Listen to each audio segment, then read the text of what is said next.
Você já se sentiu tão perdido que nem consegue mais reconhecer a si mesmo?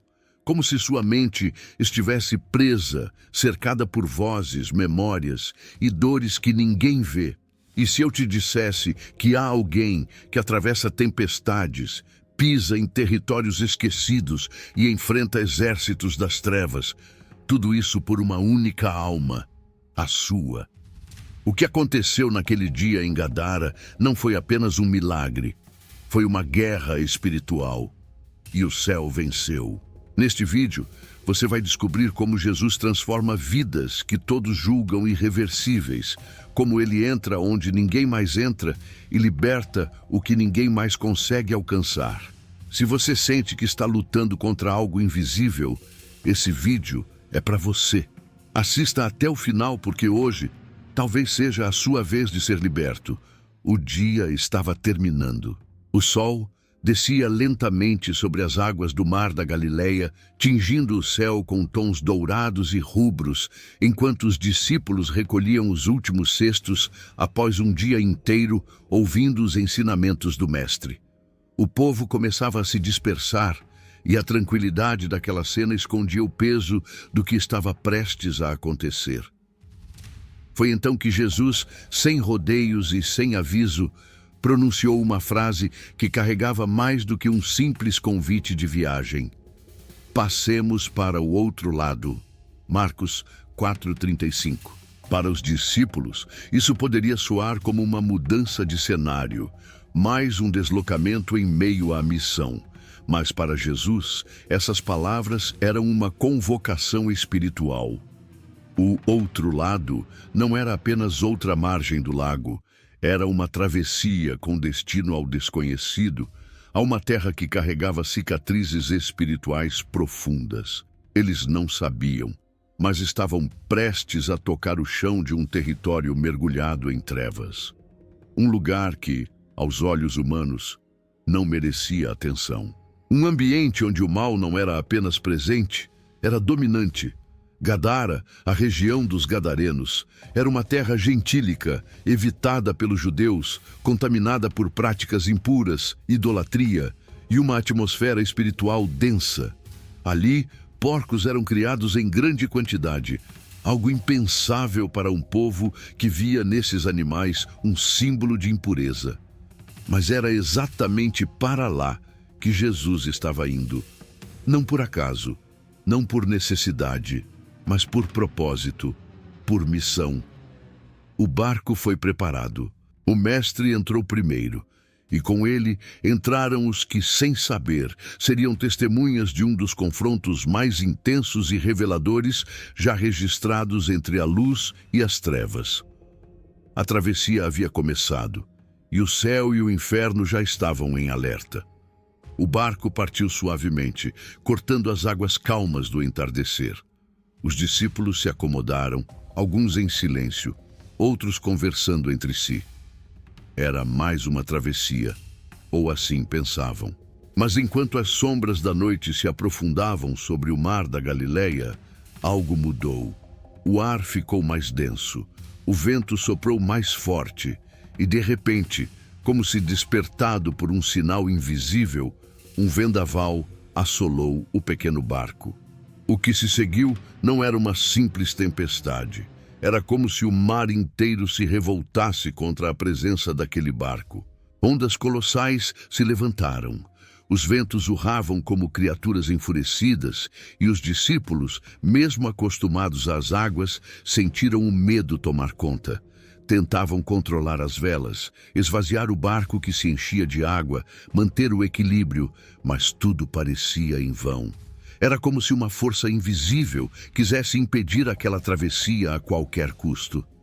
E Jesus dormia. No fundo da embarcação, deitado sobre uma almofada, repousava o Filho de Deus. O contraste era gritante. Enquanto os discípulos gritavam e lutavam contra os elementos, ele permanecia em paz. Não era indiferença, era soberania. Ele não dormia por cansaço, mas por autoridade. O caos ao redor não o abalava, porque o caos não tinha poder sobre ele.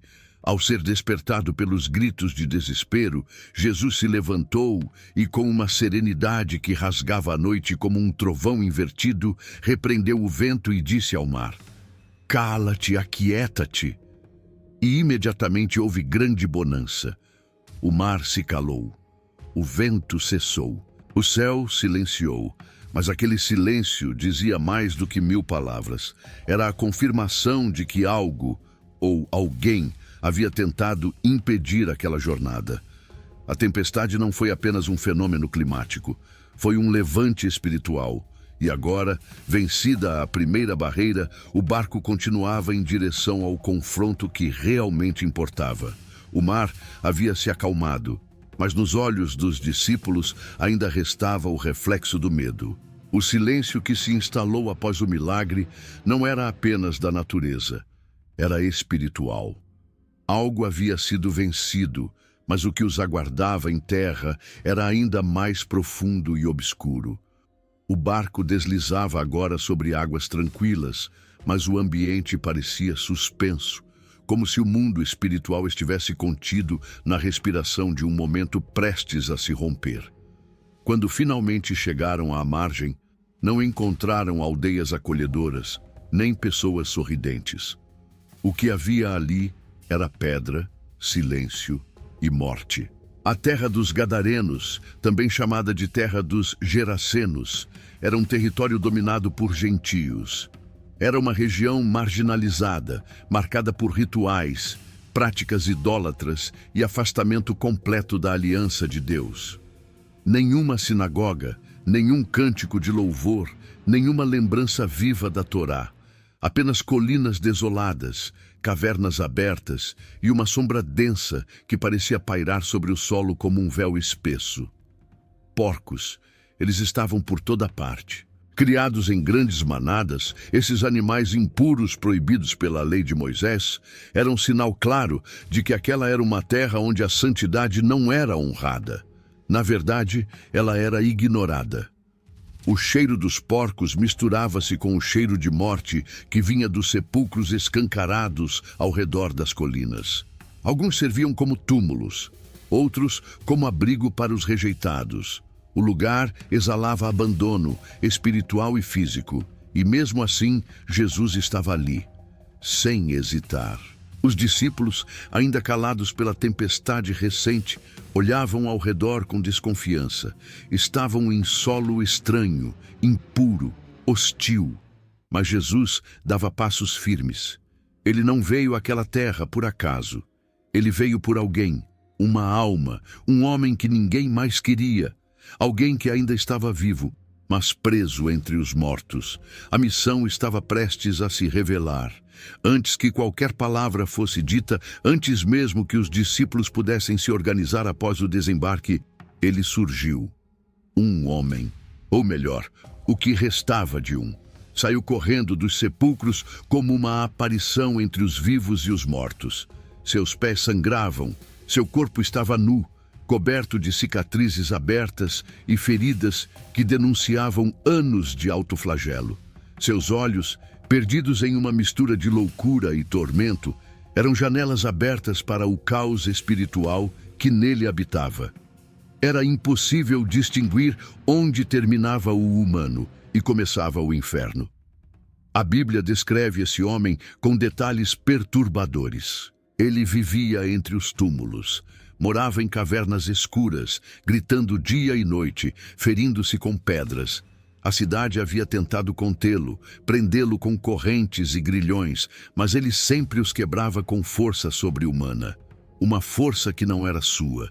Ele não era apenas um homem perturbado. Era um prisioneiro de algo maior, algo invisível, mas muito real. Ele era a morada de muitos, a morada da escuridão. E, no entanto, ele correu até Jesus. Não fugiu, não se escondeu, não atacou. Correu. Em meio à sua loucura, em meio às vozes que o possuíam, em meio ao tormento que dilacerava sua mente, sua alma reagiu. É esse o momento mais poderoso do capítulo. A alma ainda pode correr. Ainda que dominado, ainda que possuído, ainda que desfigurado, ainda que esmagado pelas trevas, aquele homem correu na direção da luz e caiu de joelhos diante do Filho de Deus. Essa corrida não foi instintiva, foi espiritual. Foi o eco mais profundo da alma humana, clamando por libertação. Mesmo sem controle de seu corpo, ele reconheceu em Jesus algo que os próprios demônios reconheceriam em seguida: autoridade, santidade, esperança. O que ninguém mais via, nem o povo, nem os discípulos, ele viu. E mesmo sem palavras humanas, sua corrida dizia tudo: ajuda-me, liberta-me, eu não aguento mais. O silêncio que se fez entre o impacto dos pés sobre o chão e a queda de joelhos foi o anúncio de que algo grandioso estava prestes a acontecer. Ele estava ajoelhado, mas a voz que saiu da sua boca não era sua. Era gutural, múltipla, distorcida, uma voz que parecia vir de abismos antigos. Aquele homem, ainda prostrado diante de Jesus, gritou: "Que tenho eu contigo, Jesus, Filho do Deus Altíssimo? Conjuro-te por Deus que não me atormentes." Marcos 5:7. O que se revelou ali não foi apenas um demônio isolado. Foi uma estrutura, uma entidade coletiva, um sistema de opressão espiritual enraizado com profundidade. Jesus então fez a pergunta que não buscava uma resposta informativa, mas uma revelação espiritual: "Qual é o teu nome?" E a resposta veio como uma declaração de guerra: "Legião é o meu nome, porque somos muitos." O termo legião não era apenas simbólico, era estratégico. Na época, uma legião romana representava uma unidade militar altamente organizada, composta por até 6.000 soldados treinados. Ao usar essa palavra, os demônios estavam se identificando não apenas como numerosos, mas como estruturados, hierárquicos, disciplinados e em plena operação dentro daquele corpo. O homem estava tomado por um exército. Ele não possuía mais nome próprio. Seu eu havia sido apagado, substituído pela identidade do opressor. Essa revelação transforma a cena. Não é apenas um exorcismo, é um campo de guerra, um embate entre dois reinos, a luz e as trevas, frente a frente. E o mais surpreendente, os demônios reconhecem quem está diante deles. Eles não desafiam, não resistem, eles suplicam, eles sabem que perderam. O pedido que fazem a seguir é revelador. Rogavam-lhe muito que os não enviasse para fora daquela província. Eles não queriam apenas permanecer em um corpo, queriam permanecer no território.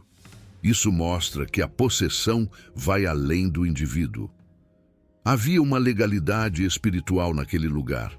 A região estava contaminada, aberta, disponível. Os demônios estavam instalados ali como senhores, e agora sentiam o solo espiritual se mover sob seus pés com a chegada do verdadeiro rei. A batalha estava em curso, mas o domínio das trevas já começava a ruir. A legião já sabia que sua permanência naquele corpo estava com os dias ou segundos contados. Eles não imploraram para continuar ali, mas rogaram por um novo abrigo, um último recurso. "Manda-nos para os porcos, para que entremos neles." Marcos 5:12. O pedido, por mais estranho que pareça, revela uma estratégia. Os demônios sabiam que não poderiam resistir à ordem de Jesus. Então buscaram uma alternativa que lhes permitisse continuar operando, mesmo que em outra forma, em outro hospedeiro, mesmo que fosse um animal impuro. A escolha dos porcos não foi aleatória. Eles eram impuros segundo a lei, e a criação desses animais naquela região já denunciava o afastamento dos padrões de santidade. Era um reflexo do tipo de cultura espiritual que ali reinava. Era o lugar perfeito para abrigar o que o homem não podia mais carregar. E Jesus permitiu. Em um instante, a legião foi transferida. E imediatamente, a verdadeira natureza do mal se manifestou. Os porcos, quase 2.000 deles, enlouqueceram. Num frenesi de pavor, correram desgovernados até um despenhadeiro e se lançaram no mar, morrendo afogados. O mesmo mar que tentou deter Jesus agora engolia os corpos das criaturas possuídas. Era um símbolo, um juízo visual, um testemunho físico daquilo que os olhos humanos não podiam ver. O inferno, quando exposto, revela sua missão: matar, roubar, destruir.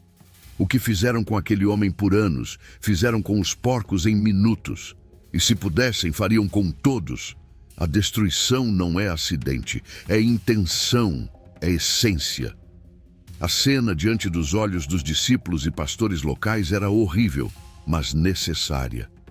Porque agora não havia mais como negar o que acontecera ali. A libertação de um homem havia revelado a face do inferno e nada ficaria oculto. A correria dos cuidadores dos porcos foi imediata. Eles presenciaram o impensável. Uma manada inteira enlouquecida, mergulhando em massa para a morte, tomada por algo invisível. Fugiram apavorados, foram até a cidade e espalharam a notícia. Não demorou até que uma multidão curiosa se formasse. A notícia se espalhava rápido. Algo estranho havia acontecido à beira do lago, algo que envolvia aquele louco dos sepulcros e aquele homem misterioso chamado Jesus. E quando finalmente chegaram, viram com os próprios olhos.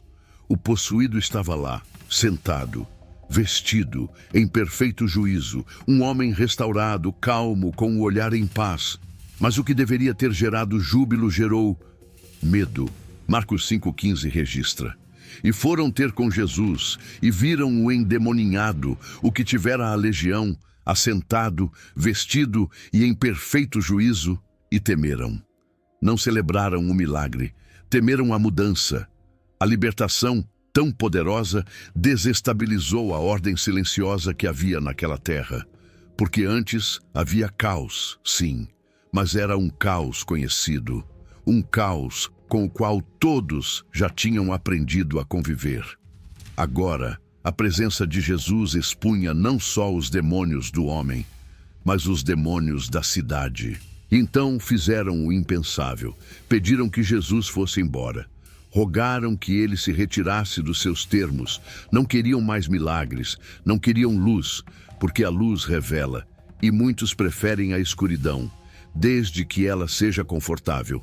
O preço econômico com os porcos era alto, mas maior ainda era o medo de uma transformação que não controlavam. Naquele momento, a cidade escolheu o silêncio dos sepulcros, a voz da libertação. A presença da glória havia incomodado demais. E para muitos isso era insuportável. Jesus não discutiu. Ele não argumentou com a multidão. Ele não forçou sua permanência. O Filho de Deus, embora Senhor de todas as coisas, jamais permanece onde não é bem-vindo.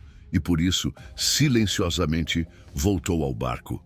Mas alguém correu até ele. Não era um discípulo, não era um curioso, era o homem que fora liberto da legião. Ele suplicava com os olhos e com a voz: "Deixa-me ir contigo." Marcos 5,18. Era mais do que gratidão. Era ligação. A alma que havia sido restaurada não queria se afastar da fonte da sua cura. Ele queria seguir, queria aprender, queria viver ao lado daquele que o havia resgatado do inferno. Mas, para a surpresa de todos, Jesus recusou o pedido. Não por rejeição, mas por missão. Vai para a tua casa, para os teus, e anuncia-lhes quão grandes coisas o Senhor te fez, e como teve misericórdia de ti. Marcos 5,19. Aquela resposta revelou o verdadeiro propósito daquela libertação. Jesus não apenas resgatou o homem do cativeiro espiritual, ele o comissionou. Ele não apenas o curou, ele o tornou mensageiro.